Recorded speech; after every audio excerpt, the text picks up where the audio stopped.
Joint family में गांव versus शहरी बहू का पहनावा। कहानी की शुरुआत एक बड़े से जॉइंट फैमिली के हॉल से होती है जहां पूरा परिवार बैठा है। सुबह की चाय का वक्त है और घर के बेटे बड़े राघव की शादी की चर्चा चल रही है। मुझे अपने बड़े बेटे राघव की शादी करवानी है। मैंने कल रात एक सपना देखा। कैसा सपना देखा बहू? अब क्या सपनों के हिसाब से घर के फैसले होंगे? माँ जी, सपने में मेरा बड़ा बेटा राघव दूल्हा बना था। वो अपनी होने वाली दुल्हन का हाथ पकड़े हुए था। चलो कम से कम सपने में ही सही भगवान ने तुझे याद तो दिलाया कि तेरे 2 जवान बेटे हैं। मुझे तो लगा था कि जब राघव बूढ़ा हो जाएगा तब तो उसकी शादी करवाएगी। हाँ देवरानी जी, जब आप इन दोनों की शादी कर लेंगी तब मेरी प्रीति की भी तो बारी आएगी। ठीक है, अगर सब मान गए हैं तो मैं कल ही पंडित जी को बुला लेता हूँ। पंडित जी कोई अच्छी सी और सुशील लड़की ढूंढ लेंगे हमारे राघव के लिए। अरे रामलाल, तू क्या मेरा वादा भूल गया है? कौन सा वादा पिताजी? आप किस वादे की बात कर रहे हैं? अरे तू भूल गया कि मैंने राघव का रिश्ता बचपन में ही अपने दोस्त की पोती से तय कर दिया था। राघव की शादी उसी लड़की से होगी। मैंने जुबान दी है और मेरे जुबान पत्थर की लकीर है। पता नहीं पिताजी ने कैसी लड़की चुनी होगी। वो आज के जमाने में कैसी दिखती होगी। ऐसे किसी से भी शादी कैसे कर दे? हाँ पिताजी, मुझे अब याद आया। हम कल ही उनके घर लड़की देखने जाएंगे। मुझे याद है किस तरह उन्होंने बुरी स्थिति में आपका साथ दिया था। अगले दिन पूरा परिवार रामलाल के दोस्त विनोद के गांव पहुंचता है। सेजल हल्के रंग की सलवार सूट पहने हुए अपने आंगन में काम कर रही होती है। अरे हरिया, कैसा है मेरे बचपन के यार? तूने तो सालों लगा दिए यहाँ आने में। अरे मेरे यार विनोद, मैं यहाँ अपना बचपन का वादा पूरा करने आया हूँ। देख, मैं अपने पूरे परिवार को लेकर आया हूँ। अब बच्चों की शादी पक्की करनी है। मैं तेरा ही इंतजार कर रहा था कि मेरा हरिया अपना वादा याद रखता है या नहीं। आइए आइए, आप सब बाहर गर्मी में क्यों खड़े हैं? अंदर चलिए, पंखे के नीचे बैठिए। सेजल बेटी, जल्दी से हाथ मुंह धोकर आ और सबके लिए ठंडा शरबत बना कर ला। पूरा परिवार गांव के बहुत ही साफ सुथरे घर के बड़ी कमरे में जमीन पर बिछी चटाई पर बैठता है। सेजल बहुत ही शालीनता से सिर पर दुपट्टा रखकर सभी के लिए नींबू पानी लेकर आती है। उसका चेहरा सादगी से चमक रहा है। अरे भाई विनोद, तेरी पोती सेजल तो बहुत ही गुनी लग रही है। हमने तो इसे पहली नजर में ही पसंद कर लिया। हाँ पिताजी, लड़की बहुत ही शालीन है, हमें कोई ऐतराज नहीं है। अरे क्यों नहीं भाई, मेरी पोती की शादी तेरे ही परिवार में होगी। यह हमारा सौभाग्य है। अब बस पंडित जी को बुलाकर शादी की तारीख पक्की कर लेते हैं। शादी की बातें तय होती है और कुछ ही घंटों में रिश्ता पक्का हो जाता है। घर लौटते ही शारदा के चेहरे पर नाराजगी साफ दिख रही है। उसे गांव की सादगी पसंद नहीं आई थी। उसी वक्त शारदा के पास उसके छोटे बेटे राहुल के लिए एक शहरी लड़की का रिश्ता आता है। रामलाल जी, ये क्या बात हुई? वो गांव गए, एक गिलास पानी पिया और शादी पक्की कर दी। क्या मैं उस गांव की लड़की को अपनी बहू बनाऊंगी? वो मेरे घर के तौर तरीके कैसे समझेगी? शारदा, पिताजी ने राघव के लिए उसे पसंद किया है। अब ये बात पूरे गांव में फैल चुकी है। हम अपनी जुबान से पीछे नहीं हट सकते। राघव की शादी तो सेजल से ही होगी। आप लोगों को जो मनमानी करनी है करिए, पर मेरे छोटे बेटे राहुल के साथ ऐसा नहीं होगा। राहुल के लिए शहर से रिश्ता आया है। वो लड़की कनिका बहुत मॉडर्न और पढ़ी लिखी है। अगर राहुल के लिए भी आपने कोई गांव की लड़की सोची तो मैं न राघव की शादी होने दूंगी न राहुल की। ठीक है बाबा, तुम्हें जहां ठीक लगे वहां राहुल की बात करो, पर राघव के मामले में पिताजी का फैसला ही चलेगा। कुछ दिनों बाद शारदा, रामलाल और राहुल मिलकर कनिका के घर जाते हैं। कनिका का घर बहुत ही आलीशान और शहर के बीचों बीच है। कनिका जीन्स और टॉप पहने हुए कमरे में आती है। वो राहुल को अकेले में बात करती है और दोनों एक दूसरे को पसंद कर लेते हैं। मुझे लड़की बहुत पसंद है। राहुल के लिए ऐसी ही बहू चाहिए थी जो शहर की हवा में पली बड़ी हो। ठीक है, अगर राहुल खुश है तो हमें भी कोई दिक्कत नहीं है। रिश्ता पक्का समझिए। दोनों घरों में शादी की तैयारियां शुरू हो जाती हैं। तय तारीख पर राघव की शादी सेजल से और राहुल की शादी कनिका से एक ही मंडप में संपन्न होती है। सेजल ने शादी में बहुत ही भारी लेकिन पारंपरिक लाल रंग का लहंगा पहना है। वहीं कनिका ने बहुत ही महंगा लॉन्ग कट और डिजाइनर ब्राइडल लहंगा पहना है। आओ मेरी शहरी बहू कनिका, पहले तुम अपने ससुराल में गृह प्रवेश करो। ये क्या कर रही हो देवरानी जी? रिवाज के हिसाब से पहले बड़ी बहू का गृह प्रवेश होता है। सेजल बड़ी बहू है, उसे पहले घर के अंदर कदम रखना चाहिए। आप नियम क्यों तोड़ रही हैं? शारदा बहू नखरे कर रही हैं। लगता है इस नई शहरी बहू को देखकर ये भी अपने संस्कार भूल गई हैं। ऐसी बात नहीं है माँ जी, पर इस गांव की बहू का क्या गृह प्रवेश करवाना? देखिए तो इसने कैसा पुराने जमाने का लहंगा पहना है। मेरी कनिका कितनी सुंदर लग रही है। ये कैसी सास है, अपनी ही बहू का मजाक उड़ा रही है। सेजल ने बहू वाले कपड़े पहने, उसका पहनावा बहुत ही शालीन और सुंदर है। और इस शहरी बहू को देखो, इसके सर पर कम से कम चुनरी तो ओढ़ा दी होती। दुल्हन वही होती है जो दुल्हन जैसी दिखे, जैसे कि हमारी गांव वाली बहू सेजल। इन गांव वालों की हिम्मत कैसे हुई मेरे महंगे लहंगे का मजाक उड़ाने की? इस गंवार सेजल के कपड़ों को लोग अच्छा कह रहे हैं। ये लोग कितने पुराने ख्यालात के हैं। आप लोग चुप रहिए, मुझे पता है मुझे अपनी बहुओं का स्वागत कैसे करना है। शारदा पहले कनिका को अंदर बुलाती है और फिर बेमन से सेजल का गृह प्रवेश करवाती है। रस्मों के बाद दोनों बहुएं अपने अपने कमरों में चली जाती हैं। सेजल, तुम्हें डरने की कोई जरूरत नहीं है। हमारी जॉइंट फैमिली बहुत बड़ी और अच्छी है। मुझे भी अपना ससुराल बहुत पसंद आया। बस थोड़ा समय लगेगा तुम्हें यहाँ ढलने में, लेकिन मैं तुम्हारे साथ हूँ। वहीं दूसरी तरफ राहुल और कनिका के कमरे में। राहुल, तुम्हारे रिश्तेदारों की हिम्मत कैसे हुई मेरे डिजाइनर लहंगे के बारे में फालतू बातें करने की? उन अनपढ़ों को पता भी है कि ये लहंगा कितने लाख का है। वो गांव वाली सेजल उन्हें अच्छी लग रही है। कनिका, तुम क्या कह रही हो? ये सब हमसे बड़े हैं और हमारे मेहमान हैं। उन्होंने जो भी कहा उसे दिल पर मत लो। सीधे साधे नहीं, वो बहुत बदतमीज हैं। मेरा मजाक उड़ा रहे थे सब मिलकर। ठीक है, तुम अब सो जाओ। तुम बहुत थक गई हो, सुबह बात करेंगे। रात बीतती है, सुबह होते हैं। सेजल ने बहुत ही सुंदर साड़ी पहनी है और माथे पर बिंदी और मांग में सिंदूर है, और सेजल रसोई में अपनी पहली रसोई का खाना बना रही है। अरे ओ शारदा बहू, तेरी दोनों बहुएं कहाँ हैं? आज तो उनकी पहली रसोई है। दादी माँ, सेजल भाभी तो कब की उठ गई हैं। वो रसोई में सबके लिए नाश्ता बना रही हैं। अच्छा, और वो तुम्हारी शहरी भाभी कनिका कहाँ है? क्या वो अब तक सो रही है? तभी कनिका हॉल में आती है। उसने जिम वाले टाइट कपड़े पहने हुए हैं और वो रनिंग करके आ रही है। ये क्या पहना है बहू ने सुबह सुबह? अरे रामलाल, अपनी बहू को समझा, ये घर है या खेल का मैदान? शारदा, अपनी इस शहरी तितली को समझा। ये कैसे छोटे कपड़े पहने इसने? के माँ बाप ने इसे ढंग के कपड़े नहीं दिए या इसने किसी बच्चे के कपड़े चुरा लिए हैं? क्या कहा आपने? मेरे माँ बाप ने मुझे बेस्ट कपड़े दिए हैं। ये इंटरनेशनल ब्रांड के कपड़े हैं। आपकी उस अनपढ़ बहू ने कभी देखे भी नहीं होंगे। अरे गंगा, इस शहरी बहू को चुप करा। यह बड़ों से बात करने का तरीका नहीं है। खुद ऐसे कपड़े पहनकर हमारे सामने आ गई जैसे कोई छोटी बच्ची हो। अरे शर्म करो कुछ। शारदा, अब क्या तू हमारे घर छोड़कर जाने का इंतजार कर रही है?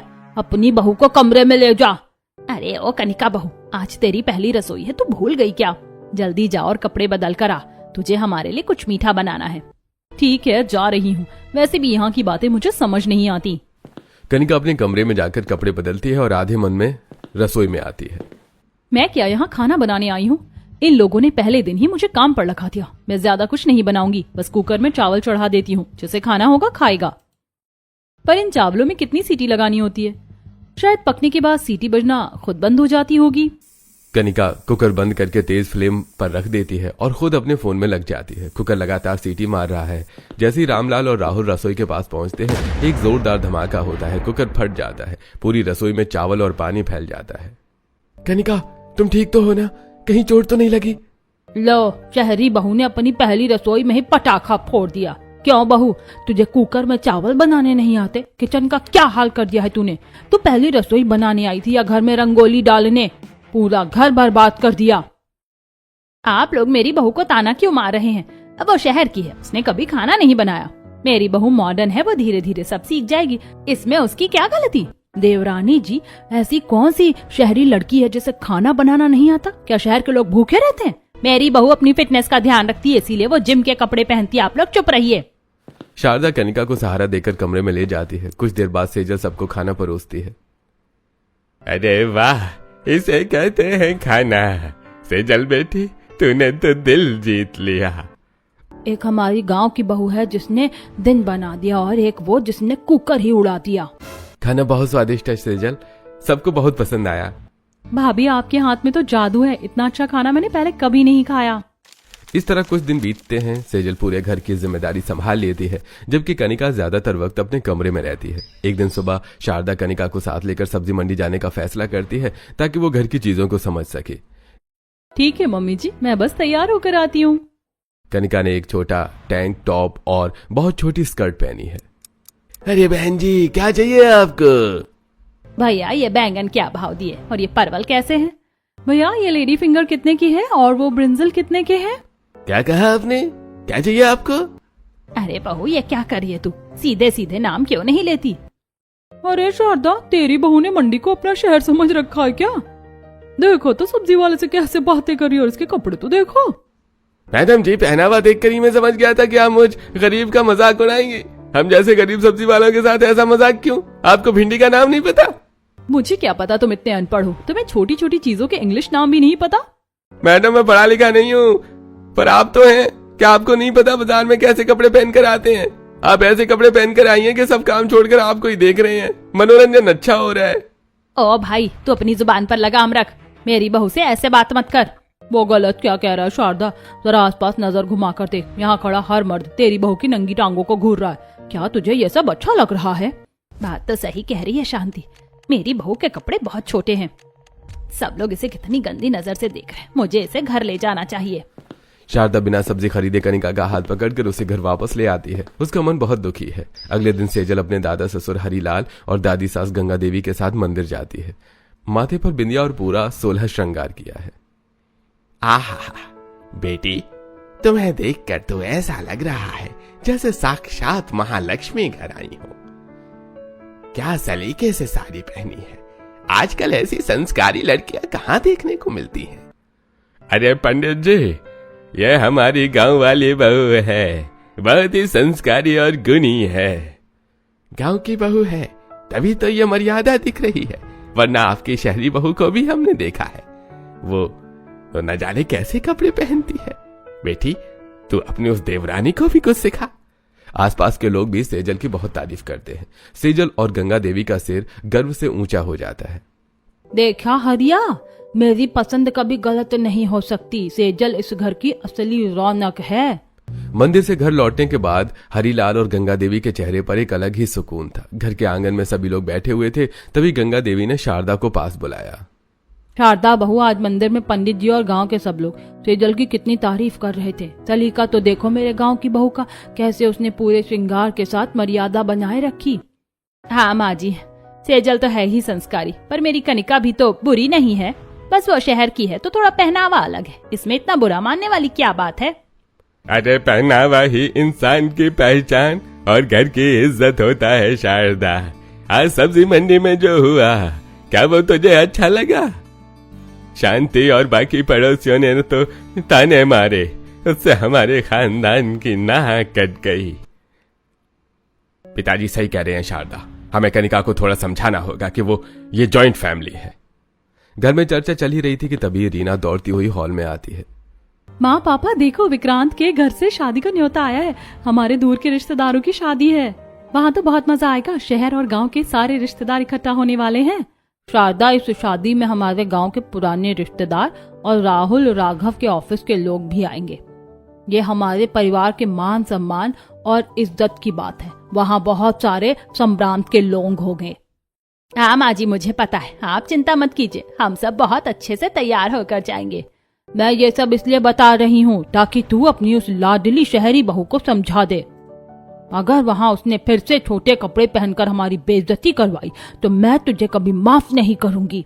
आप फिक्र मत कीजिए सासू माँ, मैं कनिका को खुद अपने साथ लेकर जाऊंगी और उसे समझा दूंगी। शारदा देवी गंगा देवी से बात करके सीधे कनिका के कमरे की तरफ जाती है। कनिका अपने बिस्तर पर लेटी ऑनलाइन कपड़े देख रही है। बहू क्या कर रही है तू? देख, हमें एक बहुत बड़ी शादी में जाना है।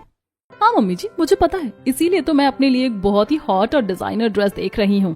नहीं बहू, कोई वेस्टर्न ड्रेस मत देख, वहाँ बहुत सारे पुराने ख्यालात के बुजुर्ग रिश्तेदार आ रहे हैं। ये तेरे पास आखिरी मौका है दादी सास का दिल जीतने का। चल मैं तुझे एक बहुत ही सुंदर साड़ी दिलाती हूँ। मम्मी जी, मैं कोई साड़ी वाड़ी नहीं पहनने वाली। साड़ी पहनना मेरे बस की बात नहीं है। मैं शहर की लड़की हूँ और मैं डिजाइनर मॉडर्न कपड़े ही पहनती हूँ। साड़ी पहनकर मैं बूढ़ी लगूंगी। पर बहू, मेरी बात तो सुन। अगर तूने वहाँ फिर से छोटे कपड़े पहने तो घर में कलेश हो जाएगा। अगर आप लोगों को मेरे कपड़ों से इतनी ही दिक्कत है तो साफ कह दीजिए, मैं शादी में ही नहीं जाऊंगी। नहीं नहीं बहू, ऐसा मत कह। अगर तू नहीं गई तो लोग और भी बातें बनाएंगे कि बहू को घर में कैद रखा है। तो फिर ठीक है, अगर मैं जाऊंगी तो सिर्फ अपनी पसंद के कपड़े पहनकर ही जाऊंगी। ये लड़की तो किसी की सुनती ही नहीं है। अगर ये नहीं गई तब भी बदनामी, और गई तो पता नहीं क्या होगा। ठीक है बहू, तो अपनी पसंद के ही कपड़े पहनना, पर कोशिश करना कि वो सबको अच्छे लगे। शादी वाला दिन आ जाता है। शाम को पूरा परिवार तैयार होकर मैरिज हॉल की तरफ निकलता है। कनिका ने कहा कि वो पार्लर से सीधे शादी में आएगी। बाकी सब लोग पहले ही पहुंच जाते हैं। शादी के हॉल में बहुत भीड़ है। सेजल ने नीले रंग की बहुत ही ग्रेसफुल सिल्क साड़ी पहनी है। वाह शारदा, तेरी बड़ी बहू तो बिल्कुल अप्सरा लग रही। कितनी संस्कारी है। शुक्रिया बहन, सेजल है ही ऐसी, पूरे घर का ख्याल रखती है। पर तुम्हारी वो छोटी बहू कहाँ जो शहर से आई है? उसे नहीं लेकर आई क्या? हाँ, वो बस आती ही होगी। वो सीधा पार्लर से यहीं पहुंच रही है। तभी सबकी नजरें दरवाजे की तरफ टिक जाती हैं। कनिका हॉल में प्रवेश करती है। कनिका ने एक ऑफ शोल्डर बहुत ही छोटी शॉर्ट पैंट पहनी है और उसके ऊपर एक छोटा सा कोट है। अरे बाप रे, क्या देख लिया मैंने? ये बहू है या कोई विदेशी मैम? शारदा, क्या तेरी बहू को कपड़े पहनने की तमीज नहीं है? ये शादी है या स्विमिंग पूल? शारदा, मैंने तुझे क्या समझाया था? कि क्या अनर्थ करवा दिया तूने? माँ जी, मुझे नहीं पता था कि वो पार्लर से ऐसे कपड़े पहन कर आएगी। आज इसने फिर से हमारे खानदान की इज्जत मिट्टी में मिला दी। लोग हमारे मुंह पर थूक रहे हैं। कम से कम शादी ब्याह में तो इंसान को तमीज के कपड़े पहनने चाहिए। ये कैसा मॉडर्नपन है? पूरी शादी के दौरान लोग कनिका को घूर रहे थे और तरह तरह की बातें कर रहे थे। राघव और राहुल भी बहुत शर्मिंदा महसूस कर रहे थे। शादी के बाद घर आने पर माहौल बहुत ही तनावपूर्ण हो गया। हरीलाल ने 2 दिनों तक किसी से बात नहीं की। कुछ दिन ऐसे ही बीतते हैं। घर में अब नंद प्रीति के रिश्ते की बात चलने लगती है। एक दिन पंडित जी प्रीति के लिए एक बहुत अच्छा रिश्ता लेकर आते हैं। लड़के का नाम विक्रम है और उसके माता पिता कृष्णलाल और सुमन है। पंडित जी, अगर परिवार अच्छा है तो उन्हें कल ही घर बुला लीजिए। हम प्रीति की शादी में कोई कमी नहीं छोड़ेंगे। हाँ, मेरी प्रीति के लिए सबसे अच्छा घर ही ढूंढना। वो बहुत लाडली है हमारी। अगले दिन कृष्णलाल और उनकी पत्नी सुमन अपने बेटे विक्रम के साथ रामलाल के घर पहुंचते हैं। अरे भाई रामलाल जी, हमें तो आपकी बिटिया फोटो में ही पसंद आ गई थी। बहुत ही सुशील लग रही है। हाँ, और आपके घर के संस्कारों की चर्चा तो पूरे इलाके में है। हमें ये रिश्ता मंजूर है। ये तो बहुत खुशी की बात है। हम भी शादी के लिए तैयार हैं। आप बस तारीख पक्की कीजिए। शादी की तारीख पक्की हो जाती है और घर में शादी की रस्में शुरू हो जाती हैं। हल्दी की रस्म में सबसे पहले घर के आंगन को पीले फूलों से सजाया जाता है। सेजल ने पीले रंग की सूती साड़ी पहनी है और वो हल्दी पीस रही है। देखो सेजल को कितनी मेहनत कर रही है। हल्दी के रंग में रंगी हुई ये बिल्कुल साक्षात देवी लग रही है। हाँ, बड़ी बहू ने तो घर संभाल लिया, पर वो देखो हमारी महारानी आ रही हैं। तभी कनिका वहां आती है। उसने पीले रंग की बहुत ही छोटी वेस्टर्न ड्रेस पहनी है जो घुटनों से ऊपर है बहुत। देखो शारदा, तुम्हारी बहू ने अपनी ननद की हल्दी को भी नहीं छोड़ा। क्या ऐसे वाहियात और घटिया कपड़े पहनकर हल्दी की रस्म में बैठना शोभा देता है? आपकी सोच घटिया है, मेरे कपड़े नहीं। ये बहुत महंगा डिजाइनर पीस है। हमें नहीं पता ये महंगा है या सस्ता, पर ये पता है कि ये कपड़ों के नाम पर मजाक है। जरा आसपास के बुजुर्गों का तो ख्याल कर। उन्हें तुझे ऐसे देखकर कितनी शर्म आ रही होगी। अच्छा, उन्हें मुझे देखकर शर्म आ रही है तो मुझे भी उन्हें धोती कुर्ते में देखकर शर्म आती है।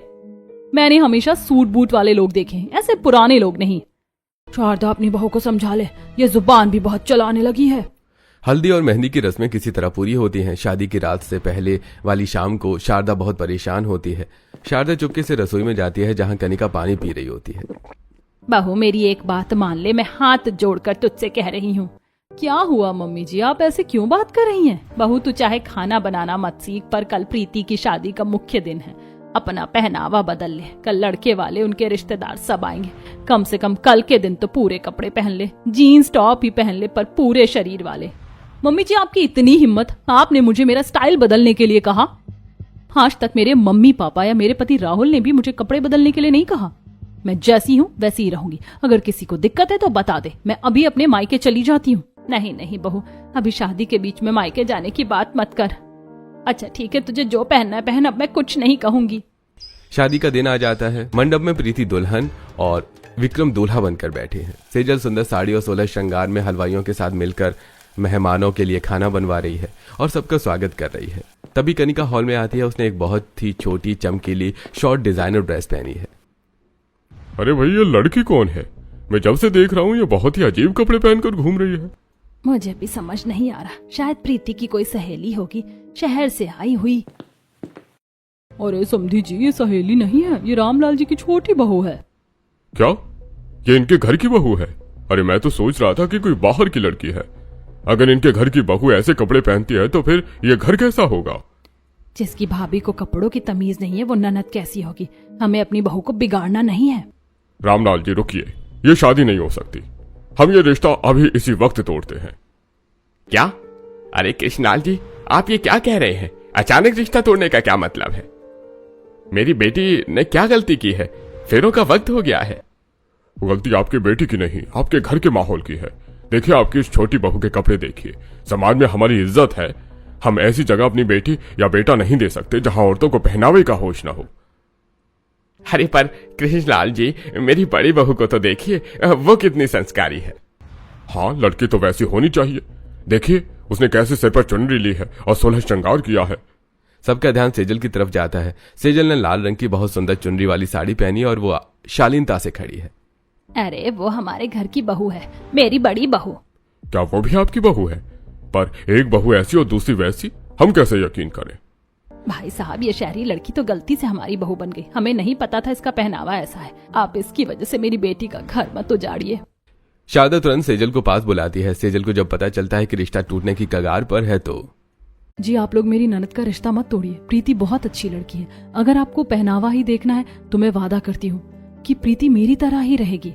अगर तुम जैसी बहू इस घर की जिम्मेदारी लेती है तो हमें सोचने का मौका मिल सकता है।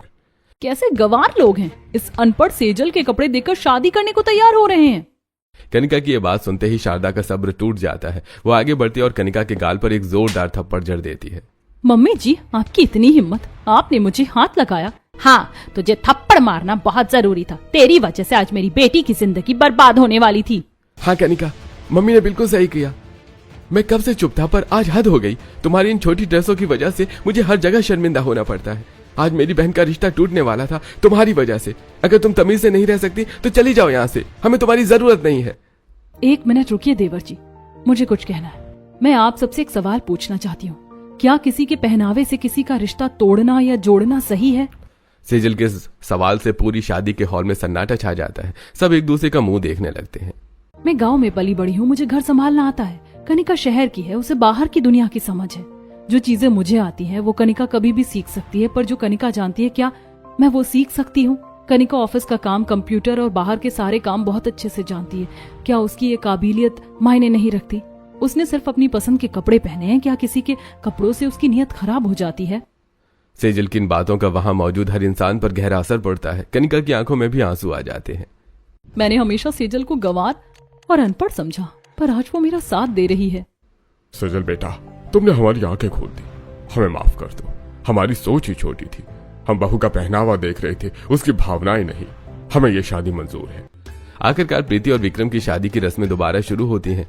माहौल खुशियों से भर जाता है। शादी संपन्न होती है और प्रीति विदा होकर अपने ससुराल चली जाती है। मम्मी जी, मुझे आपसे कुछ कहना है। प्रीति की विदाई के बाद पूरा परिवार घर पर वापस आता है। घर के हॉल में एक भारी सन्नाटा है। शारदा सोफे पर बैठी है और कनिका उनके सामने खड़ी है। मम्मी जी, मुझे आपसे और इस पूरे परिवार से माफी मांगनी है। आज जो कुछ भी हुआ उसकी जिम्मेदार मैं हूँ। भले ही प्रीति के ससुराल वालों ने ये कहा कि पहनावे से फर्क नहीं पड़ता, पर मुझे एहसास हो गया है कि बहुत फर्क पड़ता है। मैं अब तक सोचती थी कि शहरी कपड़े मेरी पहचान है। मुझे लगता था कि मॉडर्न होने का मतलब सिर्फ ऐसे कपड़े पहनना है। मैं खुद को बहुत स्मार्ट और पढ़ी लिखी समझती थी और दीदी को हमेशा गंवार और अनपढ़ मानती थी। पर आज दीदी ने साबित कर दिया कि असली समझदारी और संस्कार कपड़ों में नहीं बल्कि हमारी सोच और भाषा में होते हैं। बहू, मैंने तुझे थप्पड़ मारा क्योंकि मैं डर गई थी। एक माँ के लिए उसकी बेटी का रिश्ता टूटना बहुत बड़ी बात होती है। मैं भी तुझे गलत समझती थी। मुझे लगता था कि तू जानबूझकर हमें नीचा दिखाने के लिए ऐसे कपड़े पहनती है। नहीं मम्मी जी, मैं बस अपनी मर्जी से जीना चाहती थी, पर मैं भूल गई थी कि जॉइंट फैमिली में मेरी मर्जी के साथ साथ परिवार की इज्जत भी जुड़ी होती है। आज सेजल दीदी ने मेरी आंखें खोल दी। उन्होंने मेरा साथ तब दिया जब मैंने हमेशा उनका अपमान किया। कनिका, तुम माफी मत मांगो। तुम मेरी छोटी बहन जैसी हो। शहर और गांव की सोच में बस थोड़ा सा फासला होता है।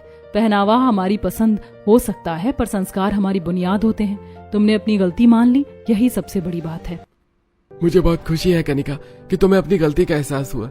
मैं हमेशा चाहता था कि तुम इस परिवार का हिस्सा बनो। मॉडर्न होना गलत नहीं है, पर अपनों को भावनाओं का ख्याल रखना ज्यादा जरूरी है। चलो, सुबह का भूला अगर शाम को घर लौट आए तो उसे भूला नहीं कहते। शारदा, अब अपनी दोनों बहुओं को गले लगा ले।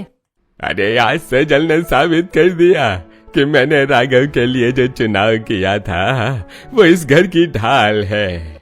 और कनिका ने अपनी गलती मान कर ये साबित कर दिया कि वो भी कम नहीं है। अब हमारा परिवार सच में पूरा हुआ है। घर में खुशियां वापस लौट आती हैं। कनिका ने धीरे धीरे अपने पहनावे में बदलाव किया। उसने जीन्स टॉप पहनने पर शालीनता के साथ। कुछ महीने बीत जाते हैं। एक दिन घर में फिर से क्योंकि राघव और सेजल की शादी की पहली सालगिरह है। सेजल बहू, आज सारा काम हम करेंगे, तू बस तैयार होकर आ जा। नहीं मम्मी जी, आज रसोई की जिम्मेदारी मेरी है। मैंने दीदी से बहुत कुछ सीखा है। आज मैं कुकर में चावल नहीं बनाऊंगी बल्कि पूरी थाली तैयार करूंगी, और वो भी बिना किसी धमाके के। क्या बात है कनिका, किचन में? आज तो हमें सच में संभल कर रहना होगा।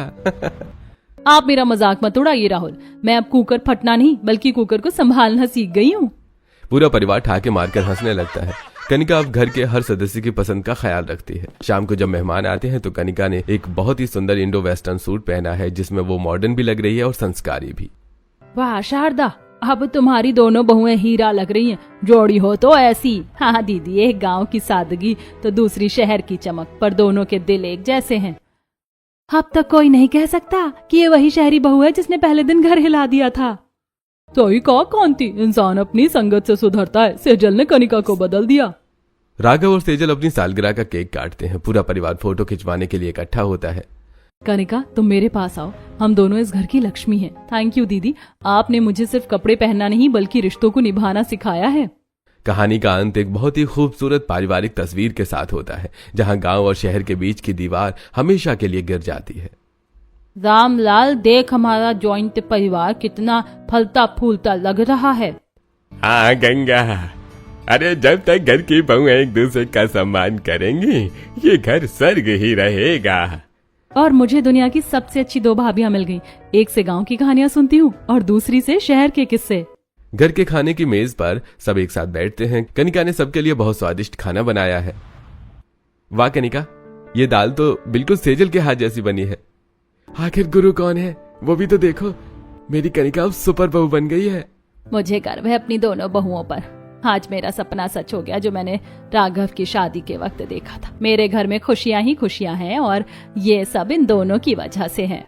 घर की लाइटें टिमटिमा रही हैं और हॉल में हंसी मजाक की आवाजें गूंज रही हैं। यह एक आदर्श भारतीय जॉइंट फैमिली की जीत है। क्या जॉइंट फैमिली में गांव और शहरी बहू के पहनावे को लेकर जो अलग अलग सोच और अपेक्षाएं होती हैं, वो सच में परंपरा और संस्कार से जुड़ी हैं या सिर्फ समाज द्वारा बनाई गई धारणाएं हैं? और क्या बदलते समाज में बहू को अपने पहनावे की स्वतंत्रता मिलनी चाहिए ताकि वो अपनी पहचान और आत्मविश्वास दोनों को बनाए रख सके? कमेंट में अपनी राय जरूर दीजिएगा।